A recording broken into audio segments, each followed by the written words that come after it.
Bonjour, je suis Anne-Sophie Chalvaya et voici mon associé Jean-Benoît Gambet. Bonjour.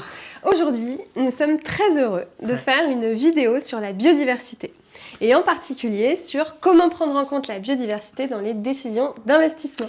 Alors on fait ça par plaisir, mais pas seulement. On le fait aussi parce que c'est une obligation. La réglementation française impose aujourd'hui à toutes les institutions financières, que ce soit les compagnies d'assurance, les banques, les mutuelles, Les sociétés de gestion. les sociétés de gestion, de prendre en compte la biodiversité dans leurs décisions d'investissement, ce qui est tout nouveau dans l'industrie financière. Exactement. Et donc c'est pour ça que dans cette vidéo, on va vous expliquer à la fois quelles sont les obligations précises en matière de prise en compte de la biodiversité. Tout à fait. Et puis surtout, on va vous expliquer comment faire de manière opérationnelle et efficace comme on en a l'habitude. Exactement Anne-Sophie. Alors, de quoi allons-nous parler dans cette vidéo ? Eh bien, dans une première partie, on va vous raconter l'histoire de la réglementation pour que vous compreniez bien d'où elle vient et ce qu'elle demande exactement.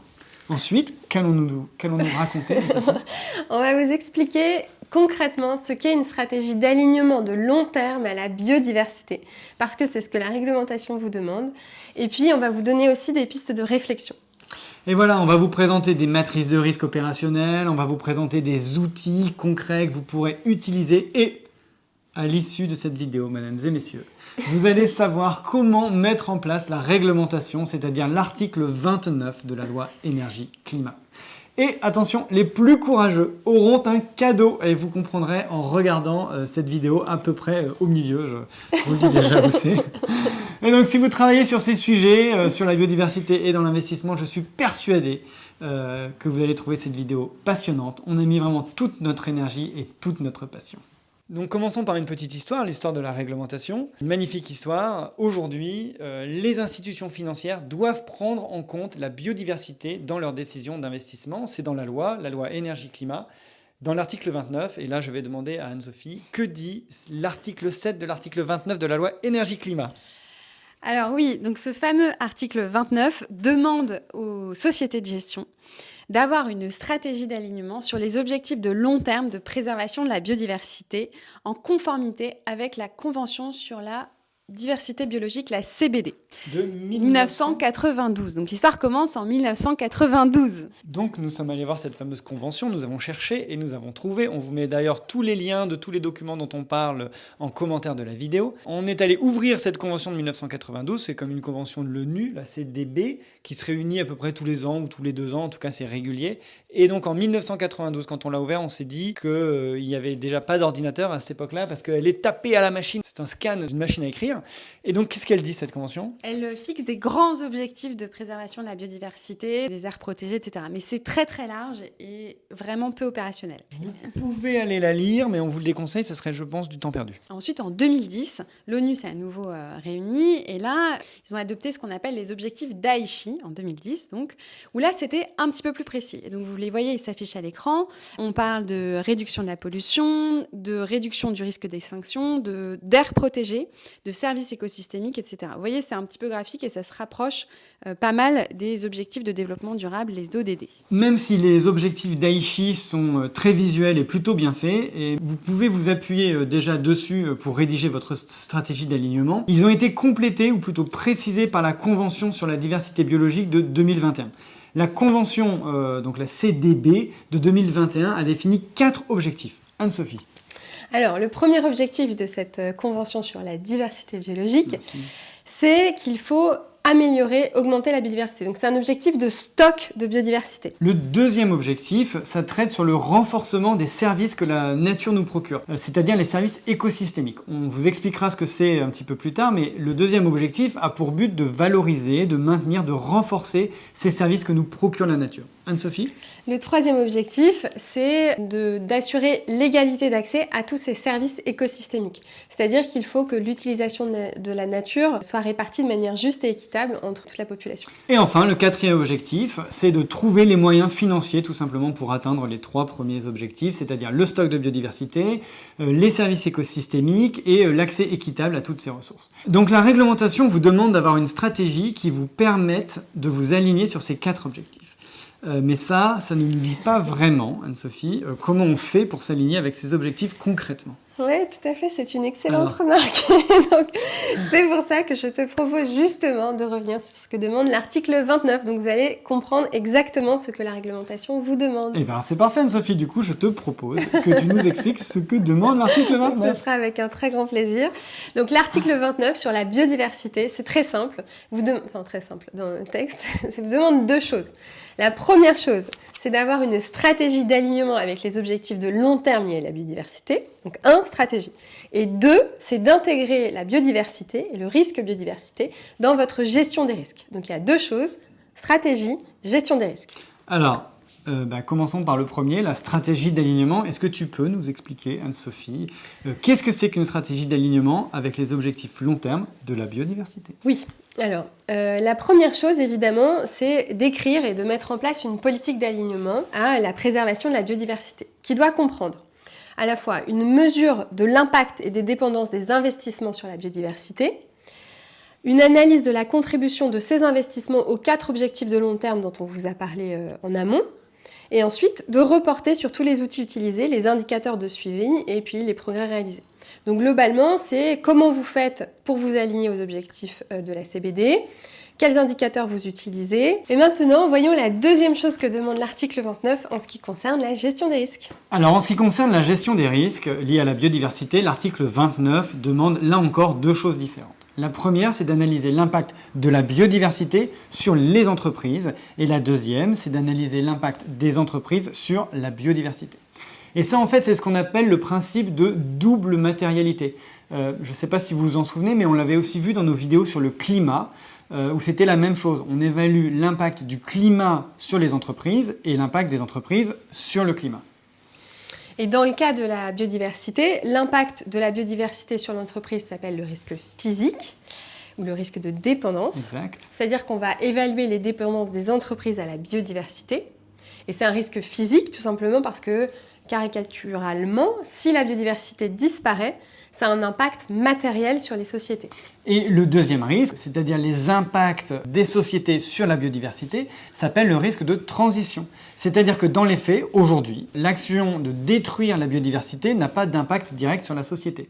Par contre, il y a un impact de transition, car dans le futur, ça sera de moins en moins facile d'avoir un impact négatif sur la biodiversité sans avoir de pénalité. On va devoir payer pour avoir un impact négatif. Effectivement. Et la première chose, et on le voit déjà dans l'évolution de marché, c'est les consommateurs qui se détournent des produits qui ont des effets néfastes sur l'environnement ou sur la biodiversité. La deuxième chose, c'est évidemment des réglementations qui apparaissent. Donc on peut citer par exemple l'interdiction du plastique à usage unique en 2023 dans l'industrie alimentaire. Il y a un autre exemple classique qui existe déjà, c'est la taxe carbone. Vous devez payer si vous voulez émettre du CO2, par exemple. L'industrie automobile doit le faire. Et donc en résumé, si vous avez un impact fort aujourd'hui sur la biodiversité, et négatif, il y a de fortes chances que ça ne puisse pas durer. Et donc vos outils, le système de production doivent évoluer et c'est ça qu'on appelle le risque de transition. Mais là, je pense que vous posez une question fondamentale, voire existentielle, qui Quasiment est existentielle. qu'est-ce qu'on entend vraiment par biodiversité? Qu'est-ce que ça veut dire? Qu'est-ce qu'on entend par biodiversité? La biodiversité, c'est toujours présenté sous 3 formats, 3 choses.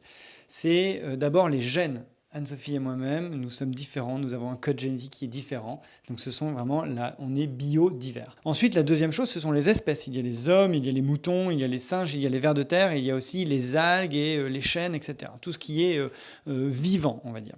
Et ensuite, il y a tout ce qui n'est pas vivant, mais tout ce qui est les écosystèmes. C'est-à-dire un lac, ça fait partie de la biodiversité. Une montagne, ça fait partie de la biodiversité. Un petit rocher dans une forêt, ça fait partie de la biodiversité parce que ça va accueillir des petits vers ou des petits insectes. Pareil pour les rivières. Et donc cette biodiversité, elle est très vaste, mais là encore, pour simplifier les choses, et retenez bien ça, on peut la décliner sous 8 choses. 8 actifs de capital naturel. Ça, c'est très important. Ça va vraiment vous être utile ensuite dans l'analyse de la biodiversité. Et ces 8 actifs de capital naturel, vous les voyez apparaître, l'atmosphère, les habitats, la géomorphie terrestre, c'est-à-dire le relief de la Terre, donc les montagnes, les collines, etc. Les minéraux, la géomorphie des océans, c'est-à-dire le relief des océans, le sol et les sédiments, les espèces et l'eau, et les eaux.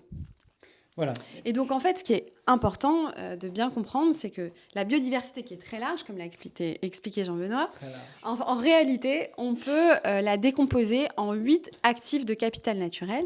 Et ensuite, vous allez dériver des services écosystémiques de ces actifs de capital naturel. Alors, les services écosystémiques, ce sont les services que nous offre gratuitement la nature. C'est-à-dire que si ces services étaient payants, il est clair que les résultats financiers de nombreuses sociétés seraient largement plus faibles. Aujourd'hui, on ne paie pas pour ces services, mais on estime que la valeur de ces services écosystémiques est évaluée à plus de 750 milliards de dollars. Là, grosso modo, c'est un chiffre, mais on aurait peut-être dû dire... Ça veut juste dire que c'est gigantesque. Alors, précisément, ce qui est important, vous, pour l'analyse, c'est qu'il est courant de présenter les services écosystémiques en 4 grandes catégories. L'approvisionnement, la régulation, l'habitation et la culture. Mais vous pourrez aussi retrouver différentes classifications des services écosystémiques en fonction des organismes qui les présentent. On va vous le montrer juste après, d'ailleurs. Exactement. Donc on y va, on les on présente. y va. Peut-être on commence par le plus facile, qui est le service de l'approvisionnement. Alors, l'approvisionnement, c'est tous les aliments, finalement, non? C'est-à-dire les aliments que nous procure la nature, les végétaux, les animaux, les matériaux, le bois, le coton pour faire du tissu, l'acier, l'or, etc. L'énergie, qui peut être d'origine végétale ou animale. Je te laisse présenter le deuxième. Avec plaisir, ça fait pas mal de temps que tu parles. Donc le deuxième service, ce sont les services de régulation. Et les services de régulation, en fait, ça permet de réguler la planète afin de la rendre plus habitable ou de la rendre habitable, tout simplement. Les plantes nettoient l'air, elles filtrent l'eau, les bactéries décomposent les déchets, etc. Les abeilles aussi pollinisent les fleurs. Il y a aussi l'exemple des racines d'arbres qui maintiennent bien le sol en place, par exemple.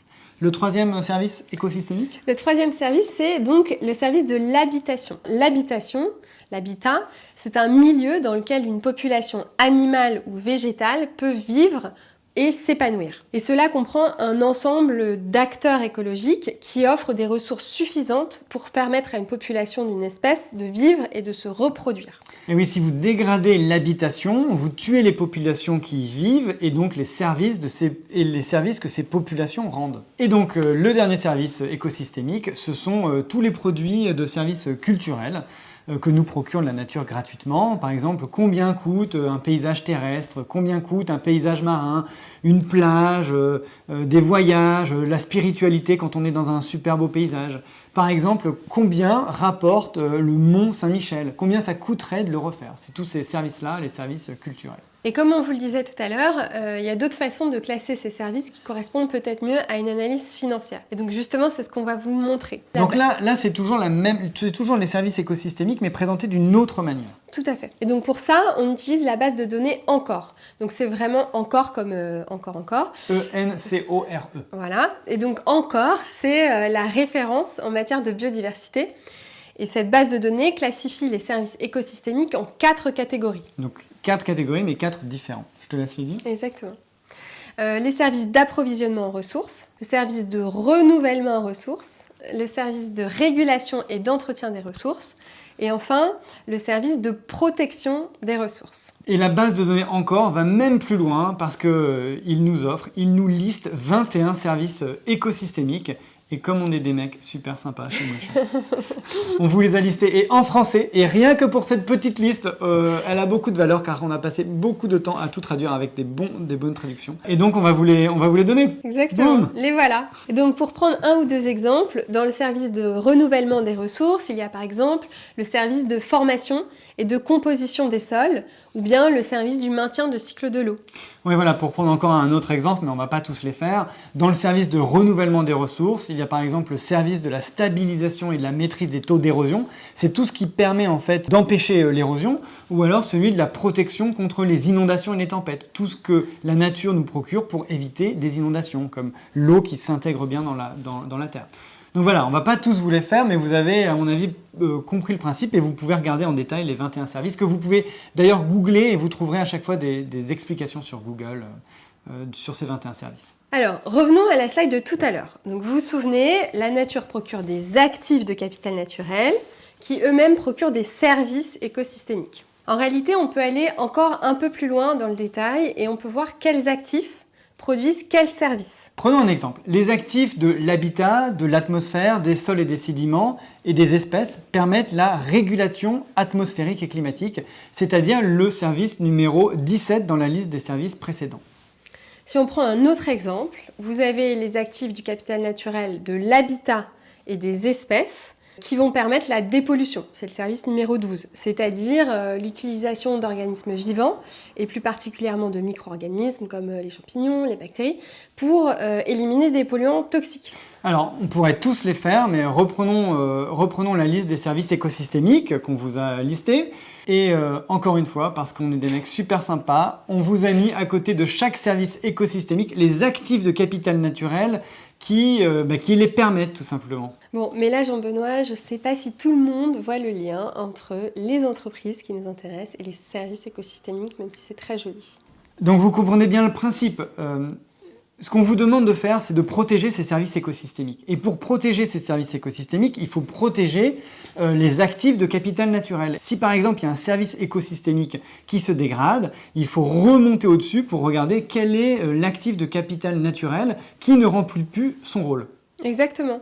Et donc en fait, en tant qu'entreprise, vous avez des impacts sur ces services écosystémiques et donc indirectement ou directement sur les actifs de capital naturel. Et inversement, vous avez aussi des dépendances, c'est-à-dire que en tant qu'entreprise, pour fonctionner, vous avez besoin de certains services écosystémiques, c'est-à-dire de certains actifs de capital naturel. Donc là, vous voyez un petit peu comment on met en place l'analyse impact-dépendance à la biodiversité d'une entreprise. Bien, mais est-ce que tout le monde comprend bien le lien entre justement ces services écosystémiques et les entreprises? Et là comment encore, on fait pour retrouver les services avec les entreprises, Anne-Sophie? Alors, comment on fait?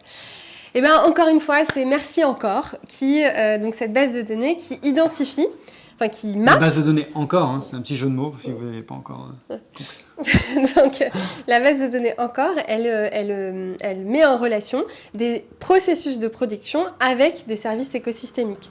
Ces services qui permettent ces processus de production. Et donc ça va vous permettre de savoir, en fonction du processus de production de votre entreprise, de votre investissement, de quel service écosystémique vous êtes dépendant. Est-ce qu'on peut peut-être reprendre un exemple, si on reprend le même exemple sur le service de la régulation atmosphérique et climatique de tout à l'heure? Oui, bien sûr. Ouais. Donc précisément, si on reprend l'exemple de la régulation atmosphérique et climatique, la base de données Encore indique que les processus de production concernés sont la fermentation et la distillation de l'alcool, l'aquaculture, ou bien encore la construction de matériaux de production, ou bien encore la production d'électronique, d'hardware. Et en fait, il y en a des dizaines d'autres. On ne les a pas tous listés ici, mais la base de données Encore dit tous les secteurs d'activité.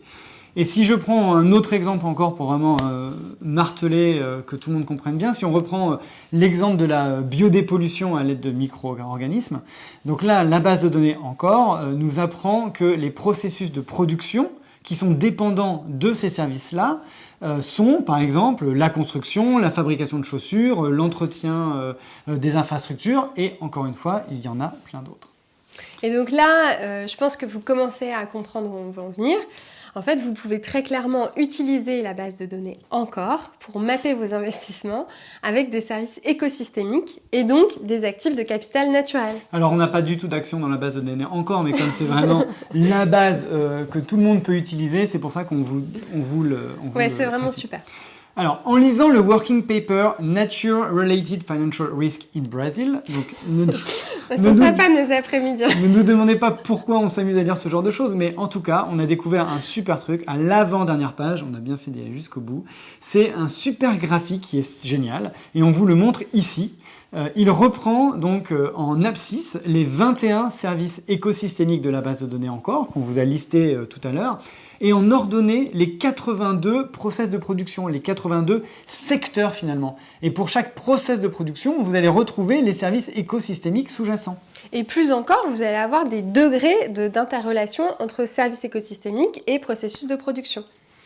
Et donc, par exemple, si on regarde dans la colonne dépollution à l'aide de micro-organismes... C'est celle qu'on vient juste de vous montrer. Exactement, vous retrouvez la construction, la fabrication de chaussures, l'entretien des infrastructures. Et on retrouve aussi le niveau de matérialité, c'est-à-dire le niveau de dépendance du processus de production, c'est-à-dire de l'industrie, avec le service écosystémique. Donc là, en l'occurrence, c'est un niveau moyen de dépendance, mais ça donne déjà un bon proxy.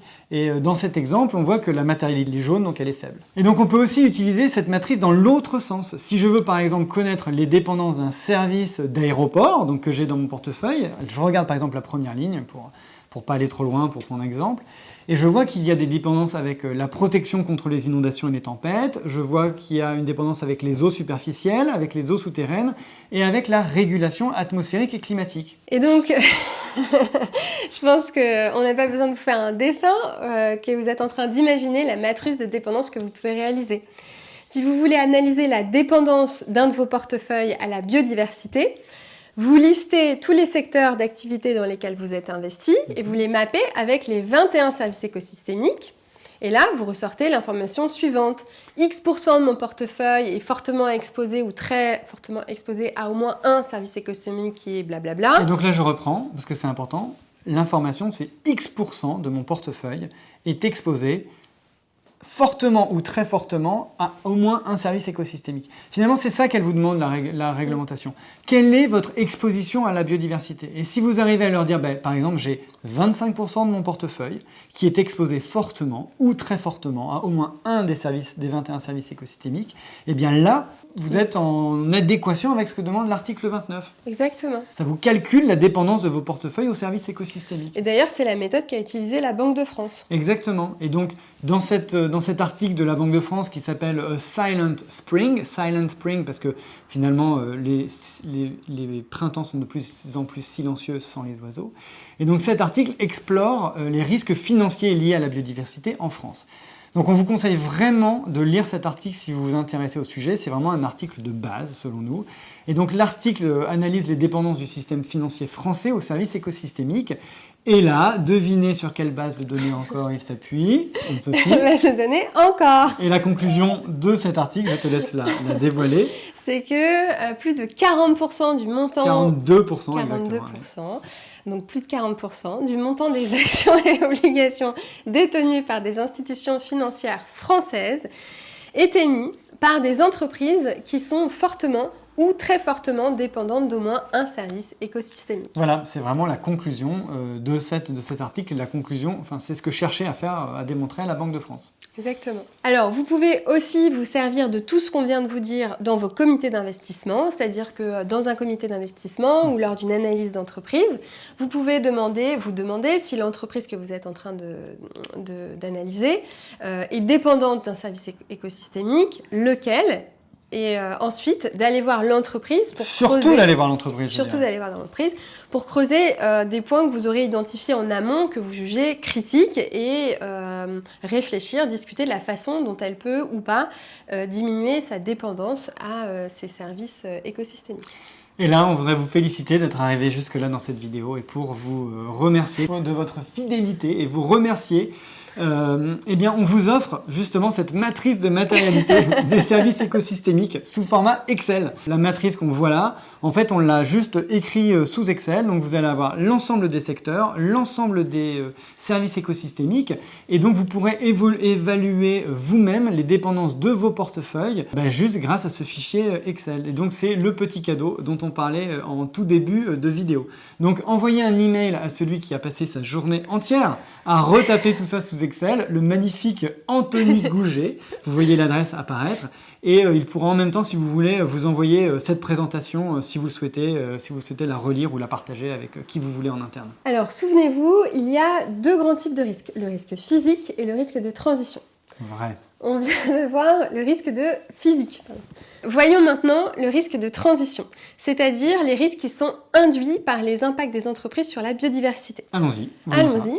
Alors, dans cette partie, l'idée est d'analyser si la société a des impacts sur la biodiversité, quels sont ces impacts et comment les diminuer, et quels sont les risques de transition que cela implique. Par exemple, est-ce que les consommateurs vont se détourner de vos produits? Est-ce que de nouvelles réglementations vont apparaître, émerger pour obliger des entreprises à payer pour leurs impacts sur la biodiversité? Bref. Donc plus la société a d'impact sur la société, plus le risque de transition est élevé. La base de données encore a identifié 7 principales pressions que subit la biodiversité. Ces pressions découlent elles-mêmes d'autres facteurs qui sont essentiellement d'ordre anthropologique, c'est-à-dire venant de l'espèce humaine. Donc la plus forte pression qui est exercée sur la biodiversité, c'est celle qui provient du changement d'usage des sols et des eaux douces, c'est-à-dire principalement la déforestation. On va changer les forêts pour mettre de l'agriculture, pour faire des plantations en monoculture ou alors pour exploiter des mines. La deuxième, Anne-Sophie? La deuxième plus forte pression sur la biodiversité, elle vient de la surexploitation des ressources. Surexploitation de la pêche, surexploitation des sols par des pratiques culturelles qui sont intensives, surexploitation des minerais, etc. Donc en fait, c'est à chaque fois que vous avez une exploitation d'une ressource qui n'est pas exploitée de manière durable. Donc vous n'assurez pas le renouvellement ensuite.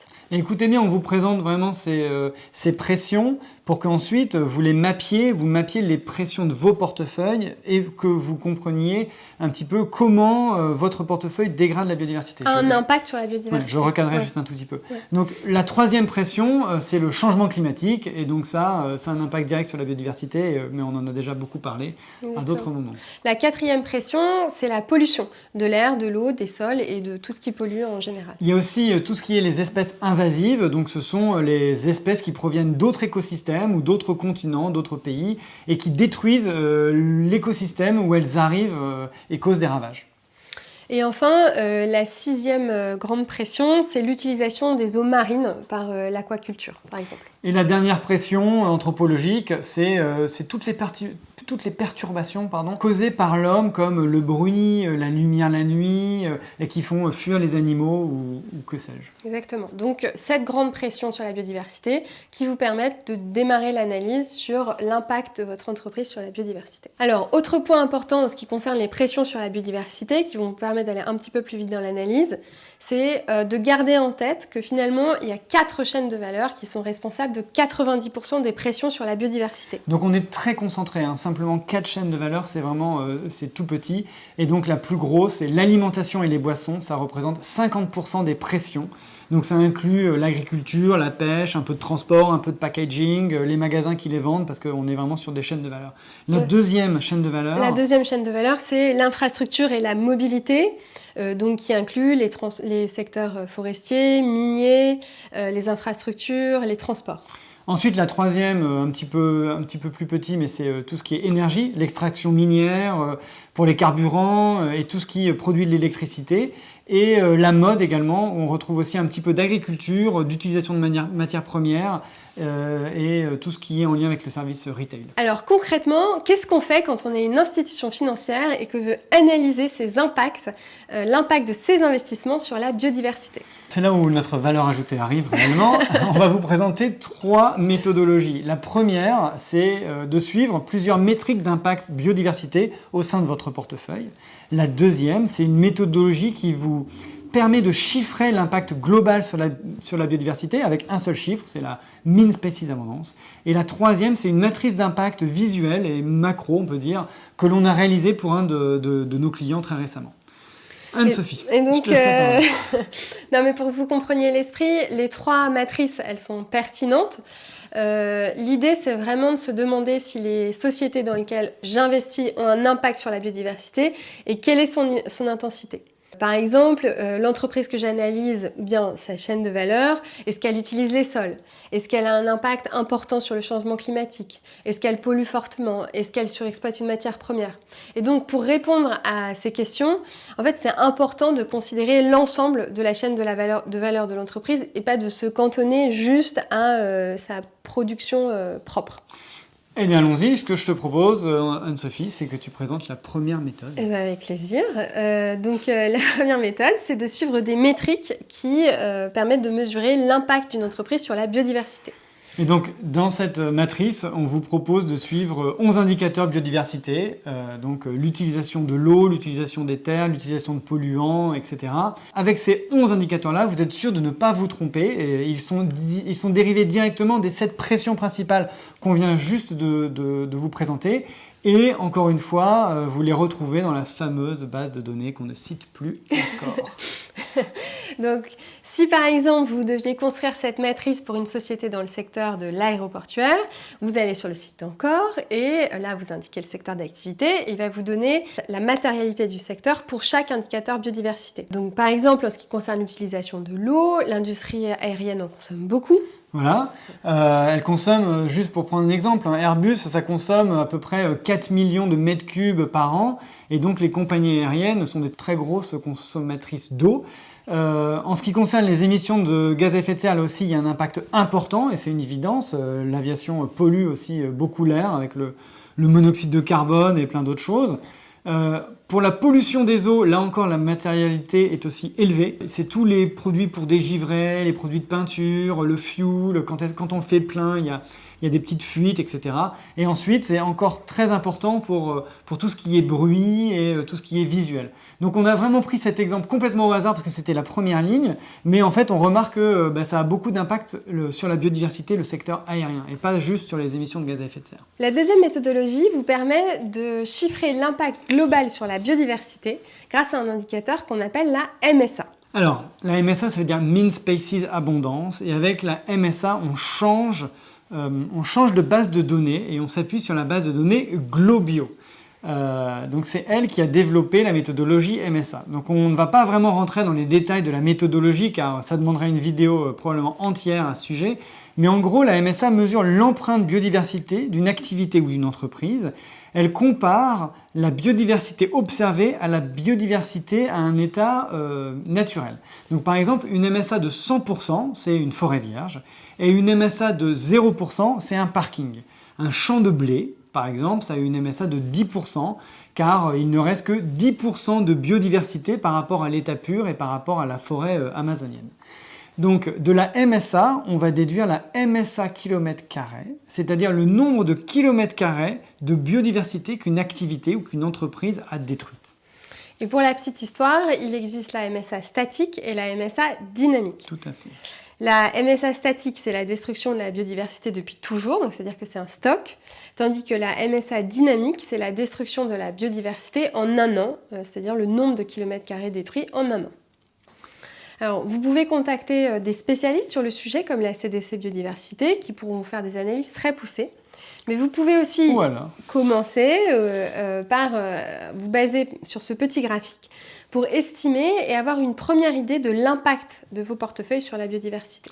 Alors, toujours dans le document dont on vous a parlé, le document de la Banque de France qui s'appelle A Silent Spring, on a trouvé ce petit bijou, deuxième petit bijou de la vidéo, qui peut être un super proxy, comme Anne-Sophie vient de le dire, pour connaître la MSA, c'est-à-dire pour connaître le nombre de kilomètres détruits par votre portefeuille. Donc, on va vous décrire d'ailleurs ce petit graphique. Et donc là, vous voyez en abscisse, vous trouvez les processus de production qui sont numérotés ici via des codes. Donc les processus de production, c'est vraiment des secteurs, des secteurs d'activité. Des dizaines de secteurs. Et en ordonnée, vous retrouvez le nombre de MSA km² par million de chiffre d'affaires. Voilà. Donc par exemple, si je prends le secteur I19, qui correspond au secteur d'activité tannage des cuirs, je vois qu'il a une MSA km² de 3 donc par million. C'est-à-dire que si ma société fait 2 millions de chiffre d'affaires, je vais avoir une dégradation de 6 MSA km². Ensuite, si je veux affiner, par exemple, si je détiens que 50% de cette société de tannage, je peux considérer que mon impact sera de 50%, c'est-à-dire de 3 MSA km². Donc, c'est-à-dire si j'investis dans cette société, mon impact est de 3 MSA km².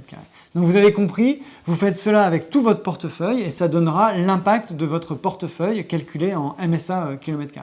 Donc si on récapitule, on vous a présenté ici deux outils pour analyser l'impact des sociétés sur la biodiversité. Le premier outil, c'était la matrice avec les 11 indicateurs d'impact. Et le deuxième outil, c'était donc la MSA par kilomètre carré. Maintenant, on va vous présenter la troisième méthodologie d'impact. Et c'est une matrice d'impact visuelle et macro qu'on a réalisée notamment pour un de nos clients. Et donc on vous propose ici de créer avec nous une matrice de risque qui va cartographier la chaîne de valeur de l'entreprise avec les pressions sur la biodiversité. Donc comment ça marche? Donc on vient d'accompagner une société qui produit des films plastiques et pour laquelle nous avons mappé le niveau d'impact sur la biodiversité à chaque étape de la chaîne de valeur en fonction de son importance. Donc Reprenons cet exemple. Si vous prenez par exemple la pression du changement climatique, vous allez vous demander quel rôle joue chaque segment sur la chaîne de valeur. Donc, dans notre exemple, l'utilisation du plastique par le consommateur n'émet pas directement de gaz à effet de serre. Donc le consommateur, il utilise son plastique, il ouvre le produit avec du plastique, donc lui-même en ouvrant le plastique, il n'y a pas d'impact sur le réchauffement climatique. Et donc vous avez vu, on l'a mappé en faible. L'impact au niveau de la production, donc c'est-à-dire la société qui va produire le plastique, elle était aussi très faible au niveau des émissions de gaz à effet de serre, parce que toute l'électricité utilisée pour faire ces films plastiques, ça provenait d'énergie renouvelable, et qu'il n'y avait pas vraiment de processus qui était émetteur de gaz à effet de serre. Par contre, si on prend la matière première, c'est-à-dire des petites boules de plastique qui étaient un dérivé du pétrole, et si on prend aussi la distribution des produits finaux qui étaient réalisés par camion, là on voit qu'il y avait des impacts qui étaient forts, et donc c'est pour ça que les ronds sont en rouge. Je te laisse faire l'exemple de l'usage des terres. Oui, concernant l'usage des terres, donc la pression usage des terres, là, le sujet pour la boîte, c'était l'extraction des matières premières, c'est-à-dire le pétrole, qui a forcément un impact sur l'usage des terres. Ensuite, quand on regarde la pollution, donc là, l'activité en question, la production ne pollue pas, enfin pratiquement pas, mais en revanche, c'est la fin de vie du produit qui est problématique. Et donc là, je vous renvoie au problème qu'on connaît tous, qui est la pollution plastique des océans. Donc finalement, quand on regarde seulement la production cœur de la société, donc le business model de la société, on ne se rend pas forcément compte de l'impact de la société sur la biodiversité. Il faut vraiment considérer toute sa chaîne de valeur pour avoir une compréhension fine de son impact sur la biodiversité. Et en fait, c'est ce mapping-là permet de le faire et de se poser les bonnes questions, puisque là, typiquement, on voit tout de suite que la logistique, la distribution est critique, tout comme l'approvisionnement en matières premières. Et donc là, on saluait les efforts de la société pour produire des films plastiques recyclables ou biodégradables. Voilà, et donc là, c'est aussi à vous de le faire quand vous faites un investissement, de reprendre un petit peu ce qui vous semble important dans la chaîne de valeur, de prendre aussi les pressions que vous voulez. Donc là, on a quelques pressions, mais on aurait pu en prendre d'autres. Et ensuite, de réaliser cette matrice de mapping, finalement, qui peut être assez visuelle. Et puis ensuite, vous pouvez même agréger différentes matrices les unes sur les autres pour voir un petit peu quelles sont les pressions au niveau de votre portefeuille. Donc finalement, nous venons de vous présenter trois outils d'évaluation de l'impact sur la biodiversité d'un investissement et d'un investissement corporate en particulier. Donc ce sont des outils qui vous permettent d'évaluer le risque de transition biodiversité d'un investissement et vous vous rappelez que c'est exactement finalement ce que vous demande l'article 29.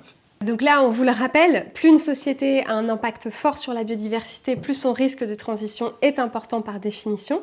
Et donc les principaux risques de transition qu'on a l'habitude d'énumérer sont le risque de réglementation, c'est-à-dire que les lois vont changer. Et donc typiquement, impacter la biodiversité sera sans doute plus pénalisé dans l'avenir. Il y a aussi le risque de technologie. Le risque technologique, c'est certains processus de production vont devoir évoluer justement pour moins impacter la biodiversité. Voilà, dans le même style, il y a le risque d'innovation, c'est-à-dire qu'une technologie plus durable qui prend en compte les enjeux autour de la biodiversité va émerger et va rendre la technologie que je commercialise obsolète. Voilà, et ensuite il y a un risque qui paraît évident aujourd'hui, c'est le risque de la demande de mes produits. Les consommateurs ont de plus en plus une préférence vers des produits qui sont plus respectueux de la biodiversité. Donc si mon produit n'est pas respectueux, eh bien ma demande pourrait diminuer. Exactement. Et enfin, un risque de financement. Un risque de financement, c'est-à-dire que, évidemment, à mesure que la réglementation se renforce, les investisseurs se détournent des produits financiers dont le risque biodiversité, qu'il soit physique ou de transition, n'est pas évalué ou bien est considéré comme trop important. Donc là, vous avez compris que les sociétés ont un impact sur la biodiversité, c'est ce qu'on appelle le risque de transition. Et ce risque de transition, c'est un risque pour les sociétés qui vont devoir transiter, qui vont devoir changer leur business model potentiellement ou changer leur process de production. Mais finalement, ce qu'on vient de vous présenter ici, ça ne nous donne aucune information vraiment sur les risques financiers que ces impacts impliquent. Et donc, il nous paraît important de s'intéresser aux conséquences financières de ces impacts. Qu'est-ce que ça va impliquer pour les sociétés que j'ai dans mon portefeuille, Anne-Sophie? Qu'as-tu à dire sur ce sujet? Alors là, on vous les a récapitulés sur cette slide. Les principaux risques, déjà, c'est un risque de disruption d'activité via la disruption d'une partie ou de la chaîne de valeur. Un autre risque, ça va être le changement dans la fiscalité de l'entreprise, avec par exemple l'introduction d'une taxe carbone. ou bien la volatilité des matières premières, donc qui peuvent être impactées par des événements biodiversité, on va dire, et donc de la rareté, et donc la nécessaire relocalisation de certaines activités. Voilà, et ça, l'idée, ça va vraiment être de dire, vous les listez, et ensuite vous essayez de trouver un prix, pourcentage en impact, ça peut Combien me ça faire représente baisser de 10%, de 15%, de 30%, mon chiffre d'affaires, mon rendement, mon coût du risque, etc. Donc, si on résume, on a des risques physiques, on a des risques de transition, ça engendre des impacts sur les entreprises qui se traduisent par des risques financiers. Alors ça va être un risque de crédit via la dépréciation du collatéral, un risque de marché via le repricing de certains instruments financiers, que ce soit de la dette ou du capital, et enfin un risque de liquidité, c'est-à-dire un risque de refinancement sur des entreprises qui impactent la biodiversité. Et voilà, avec tout ce qu'on vient de vous dire, je pense que vous allez pouvoir réaliser de superbes matrices de risque. En tout cas, on vous a donné plein de petites idées pour que vous puissiez vous-même vous approprier ce mindset biodiversité qui est finalement tout nouveau dans les décisions d'investissement. Alors, avant de conclure cette vidéo, on voudrait reprendre tous les concepts. On recommence tout à zéro. Non, je rigole. En fait, on va juste vous présenter une vision d'ensemble de la thématique pour que vous ayez une compréhension vraiment logique de tout ce qu'il faut faire, de tout ce que ça implique pour être en conformité avec l'article 29. C'est très rapide et ça va vraiment vous donner une vue globale de tout ce qu'on vient de voir. Alors maintenant, on va récapituler cette super vidéo sur comment prendre en compte la biodiversité dans l'investissement avec ces jolis dessins. Tout à fait, allons-y. Donc on a vu que finalement, l'article 29 de la loi énergie-climat ne demande que deux choses aux sociétés de gestion concernant la biodiversité. La première chose, c'est d'avoir une stratégie d'alignement aux objectifs de long terme sur la biodiversité. Et la deuxième chose, c'est d'intégrer les risques biodiversité dans la gestion des risques. Concernant votre stratégie d'alignement aux objectifs de long terme de la biodiversité, donc là on vous a expliqué très concrètement que la Convention sur la diversité biologique fixait en réalité 4 grands objectifs de préservation de la biodiversité, sur la préservation du stock, la préservation des services écosystémiques, l'accès à tous à ces services et le financement des services écosystémiques.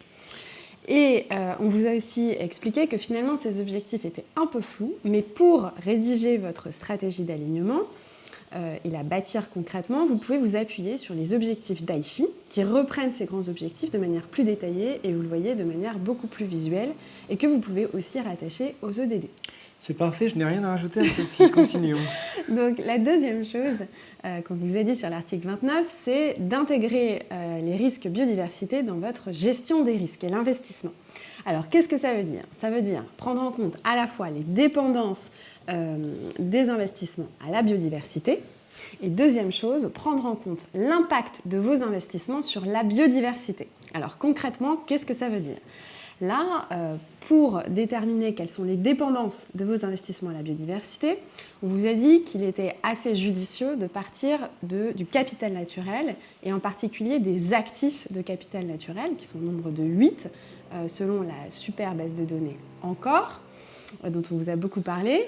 Et à partir de ces actifs de capital naturel, en réalité, vous dérivez des services écosystémiques, c'est-à-dire les services que nous rend la nature, qui sont détaillés de manière très précise par cette fameuse base de données Encore, qui les liste, là vous les voyez apparaître, ils sont donc 21. Et ce qui est formidable en réalité, c'est que vous pouvez, grâce encore à une super matrice, rattacher les secteurs d'activité à des services écosystémiques. Voilà, et donc là j'interviens. C'est justement notre petit cadeau de la vidéo, c'est qu'on a transposé cette matrice sous Excel qu'on pourra vous envoyer. Et en fait, ce que fait cette matrice, c'est qu'elle reprend 80 process de production, comme on a pris dans la vidéo les services aéroportuaires, et on regarde, par exemple, quels sont les services écosystémiques dont dépend l'aéronautique. Donc là, on voit que, par exemple, il y avait les inondations, qu'il y avait la surface des eaux, etc. Et toutes les petites couleurs, ça montre si les dépendances sont fortes, moyennes ou faibles, ou nulles si c'est blanc. Donc ça, c'est le premier point sur les dépendances des investissements à la biodiversité. Et la deuxième chose, c'est les impacts des investissements sur la biodiversité. Et donc là, dans cette deuxième partie, on vous présente 3 matrices, 3 méthodes différentes pour justement évaluer ces dépendances. La première matrice, on va repartir un petit peu des pressions que la nature, les pressions que l'humain a sur la nature, et on va prendre un petit peu des métriques pour regarder si effectivement la société que j'utilise utilise beaucoup d'eau, utilise beaucoup de terre, utilise de l'eau de mer et en quelle quantité. Et ça va vraiment nous donner une première méthode pour évaluer les impacts de mon entreprise sur la nature. Et vous pouvez vous servir de ces indicateurs biodiversité pour alimenter évidemment toute votre stratégie et le suivi de votre stratégie d'alignement aux objectifs de la biodiversité. Une deuxième méthode qu'on a détaillée dans la vidéo, c'est la méthode des Mean Species Abondance. Et là, on voit avec ce graphique, ici en abscisse, on a l'ensemble des secteurs d'activité. Et donc, par exemple, pour le secteur d'activité I15F, je ne sais pas exactement, j'ai plus le nom exactement en tête, mais on voit que pour chaque million de chiffre d'affaires de ce secteur, on a une Mean Species Abondance de 1 km². Et donc là, c'est pareil, vous allez pouvoir prendre chacune de vos sociétés et calculer le Mean Species Abondance de chaque société et ensuite globalement de votre portefeuille. Plus le Mean Species Abondance sera élevé, plus votre impact sera élevé. Et là, dans la vidéo, encore, on détaille ce que c'est que le Mean Species Abondance, etc. La troisième méthode, Anne-Sophie Stress, là. Et la troisième méthode qu'on vous a montrée dans cette vidéo, c'est donc une façon d'analyser l'impact d'une société sur la biodiversité en détaillant sa chaîne de valeur. Et donc là, si je peux me permettre, on repart des pressions de l'humain sur la biodiversité. Et ensuite, on va reprendre sur la chaîne de valeur, par exemple sur la distribution. Est-ce que la distribution impacte forcément, est-ce que la distribution de ma société impacte fortement la biodiversité ou pas? Et en particulier, par exemple, l'usage des terres. Bref, donc ces 3 méthodos sont très opérationnels et vous permettent vraiment de déterminer à chaque fois l'impact de vos investissements sur la biodiversité. Et donc, ce dont on se rend compte, évidemment, c'est que plus l'impact de votre désinvestissement sur la biodiversité est fort, plus le risque, ce qu'on appelle le risque de transition de ces investissements, est fort. Et ensuite, ce risque de transition, en fait, se traduit très concrètement par des risques opérationnels sur les sociétés, les corporates. Donc ça peut être une disruption de la chaîne de valeur, un risque de délocalisation des activités pour des raisons réglementaires, de préservation de la biodiversité, etc. Bref, ces risques, ces impacts opérationnels, ensuite eux-mêmes ont évidemment des impacts financiers sur les investissements. Ça peut être un risque de crédit, un risque de refinancement de la société en raison de son impact trop fort sur la biodiversité, etc. Et voilà, c'est déjà fini, malheureusement. Tout a une fin. Et donc, si vous voulez continuer... Avec nous. Non, mais en tout cas, si vous voulez aller plus loin sur tous ces sujets, sachez qu'on est à votre disposition pour vous aider à prendre en compte la biodiversité dans vos décisions d'investissement. N'hésitez pas à nous contacter. Exactement. Et nous avons aussi, je l'annonce, un programme d'intelligence ESG. Donc dans ce programme, nous vous envoyons plusieurs vidéos par mois en lien avec les thématiques de la finance durable. Nous vous expliquons comment mettre en place les réglementations, nous vous donnons des exemples précis, nous vous envoyons des outils. Donc on va encore plus loin que ce qu'on fait en vidéo sur YouTube. Et toutes les semaines, vous participez à des calls où on échange sur toutes les problématiques de nos clients et on vous aide dans tous vos sujets ESG pour que vous transformiez les contraintes en opportunités business. Et voilà, n'hésitez surtout pas à nous contacter et à très bientôt. À bientôt.